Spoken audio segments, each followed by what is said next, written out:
शत्रु बिनाको सफलता, प्रतिस्पर्धा बिनाको खेल, संघर्ष बिनाको जीवन, भोग बिनाको खाना, प्रेम बिनाको सम्बन्ध र नुन बिनाको तरकारी जीवनमा सधैँ खल्लो हुने गर्दछ।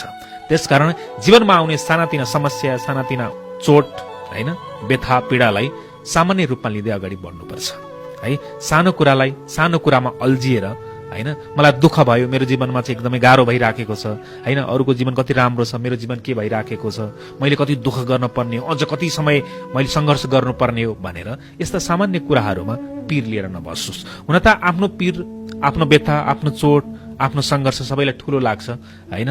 अरूको दुःख भन्दा आफ्नो दुःख ठूलो लाग्छ कि यो सामान्य कुरा हो है। यो सबै मानिसमा हुने चिजहरू हो। जीवन सङ्घर्ष हो, सङ्घर्षमै रमाइलो मान्नुहोस्। जीवन दुःख हो, दुःखमै रमाइलो मान्नुहोस्। जीवन यात्रा हो, यो यात्रामै रमाइलो मान्नुहोस्।